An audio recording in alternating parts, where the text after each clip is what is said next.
Beijing government and the leading German telecoms provider recently decided to welcome Huawei and its potential to develop their national 5G networks. But will the U.S. tactics in this global competition actually slow the growth of 5G produced by China? Meanwhile, amid simmering tensions in the Persian Gulf as the U.S. threatens to intensify sanctions on Iran, China reiterates the need for a diplomatic solution. Can the nuclear deal be saved? Welcome to The Point, an opinion show coming to you live from Beijing. I'm Li Xin.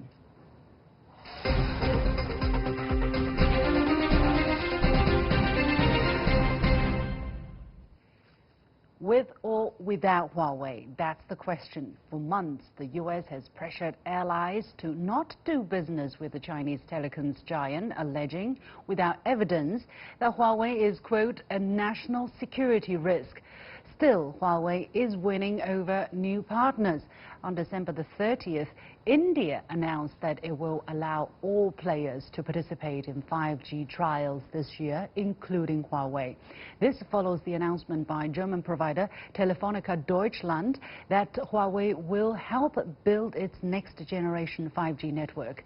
Looking into 2020, how is the world going to handle the 5G race that's on? Joining the discussion is here in the Beijing studio, Zhang Fan, an associate professor at Beijing Normal University. And from Sydney, Simon Lacey, a former vice president of Huawei Technologies and now a fellow at the China International Business and Economic Law Center within the University of New South Wales. Gentlemen, welcome to the show and Happy New Year. Now, first, the freshest news. India's Minister of Technology and Communications just announced that as part of our commitment to ensure faster rollout of 5G services in India, we have decided to give 5G spectrum for trials to all the players. So, Simon, let me go to you first. Why do you think India went ahead with this decision? Well, I think India is really sort of following the pattern that most other countries have opted for. I mean, the American solution or the American option is really the most radical and almost extreme solution and sort of risks throwing the baby out with the bathwater. I mean, if you want to achieve network security and cybersecurity, most cybersecurity experts agree that banning a vendor merely on the basis of its country of origin does nothing to improve network security. So I think the Indians have really seen what the Koreans and what the Germans and what others, what the Chinese are doing, and have decided that the importance of 5G to the future of manufacturing and IoT and where the Indian economy sees itself is so vital that they can't afford to exclude the vendor that is clearly the most advanced and the most cost-effective vendor in the 5G space. All right. Well, the U.S., it seems, continues to pressure its allies around the world to basically choose sides. Either you're with the U.S. and against Huawei, or with China and with Huawei. So U.S. allies like Australia and Japan have made their choices, rejecting Huawei. However, some major markets have yet to decide. In early December last year, for instance, British Prime Minister Boris Johnson said on Huawei and 5G, "I don't want this country to be unnecessarily hostile to investment from overseas. On the other hand, we cannot prejudice our vital national security." Professor Zhang, how do you look at the dilemma of countries such as the UK? Do you think it's a necessary one? Well, the US is giving a lot of pressure to these countries. They're not even excluding punitive actions against countries that would allow Huawei in the future. So that's a lot of pressure for them. That's undue pressure. As you can see from the list of countries that are making the decisions, it's clearly a political decision. The countries like Japan and Australia and some Baltic countries that relies almost completely on the U.S. for its national security, they fall in the U.S. camp without questioning.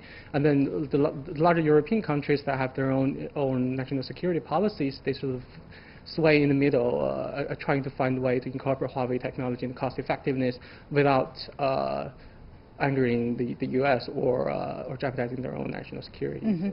Simon, from your perspective, how do you look at the dilemma faced by countries such as the UK? On the one hand, they want 5G, cost-effective and fast.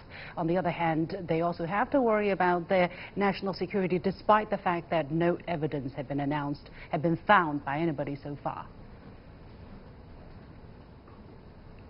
Look, I think this whole dilemma was best summed up by Prime Minister Lee from Singapore when he gave an opening speech at the Shangri-La Dialogue. I think it was on the 31st of May last year, and he said basically countries don't want to have to choose between China and the US because these are the two biggest and most important economies in the world, and countries want to be able to do business with both of these markets. And so I think it's a real challenge for countries to sort of walk this tightrope. But you've seen countries like South Korea, for example, that have 200,000 US troops based on their soil, and they've been able to resist this pressure and go with Huawei as a network vendor. I think it's really a challenge for countries to sort of walk this tightrope, but I think with some smart diplomacy, most countries will come around. I mean, the situation with the UK is a bit unique because I think it's really anyone's guess how they'll go, and I think their position will be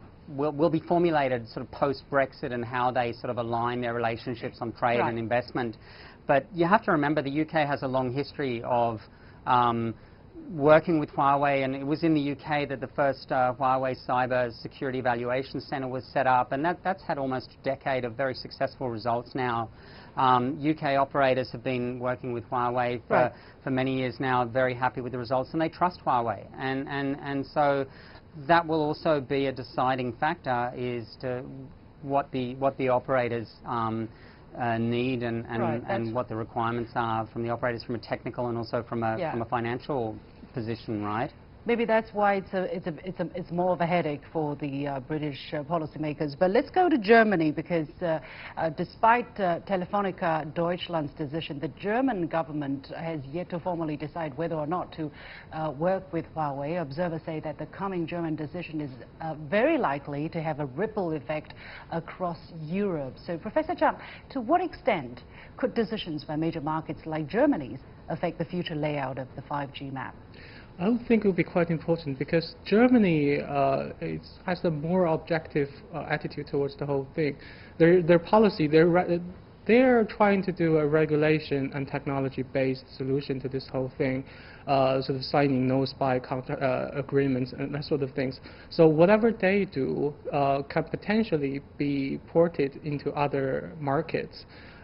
So I think the German decision will be quite influential. Something to look out for. Yeah. Right. Well, in this New Year's message, the latest New Year's message addressed to Huawei's employees, Huawei's chairman Eric Xu said that survival will be our first priority in 2020.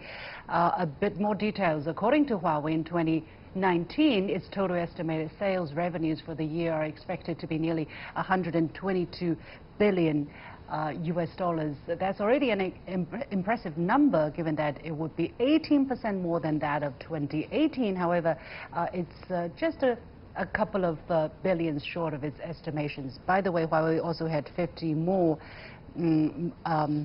deals, I understand, 50 more deals in the year of 2019. So, Simon, help us understand what Eric might mean by survival will be our first priority in 2020. Is the situation looking really bad, or he's trying to, keep people motivated? Well, I mean, you have to understand that ever since the detention of the CFO in Vancouver in December 2018, the company has been, on somewhat of a war footing, and the pressure just got ramped up increasingly during 2018 and 2019, sorry. And I think, but I think if you look at those figures, I mean, Huawei was expecting to grow sort of 30%, which would have been in line with previous years, and instead of that, it's looking like it's going to grow 18%. So I think, you know, there has been some attrition in its business. I mean, 2018 was the first year that Huawei actually made slightly more revenue from its consumer business than it did from its network equipment business, and its consumer business is arguably the one that's been hit the hardest by US pressure, not least from placing Huawei on the entities list, right? And that really cast a shadow over its mobile phone business and also its laptop business.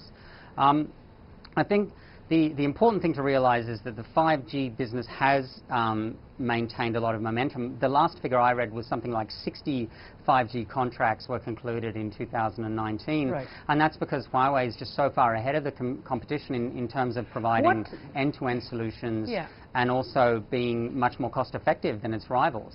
What do you think will the picture look like for Huawei in 2020? Because definitely the United States is not going to let up in its pressure against Huawei. President Trump says that the race to 5G is on and America must win. And so far the American government has given 3 reprieve to the so-called temporary general license to American business doing, for American companies doing business with Huawei. So first Professor Zhang, then Simon.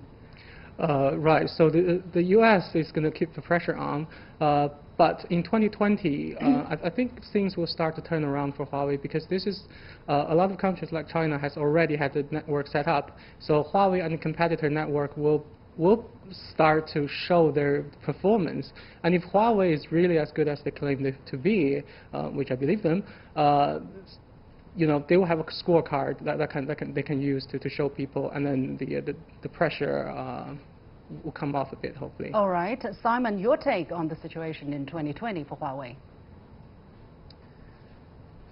Well, look, I think it depends very heavily on what happens in the US, and that's very unpredictable right now, especially as we enter the sort of crazy season of US presidential politics, where both political parties will feel a need to look tough on China.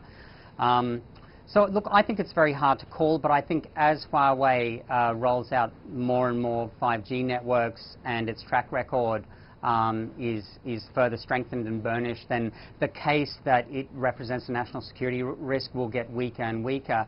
And this is a case, by the way, that I think even leaders such as Angela Merkel and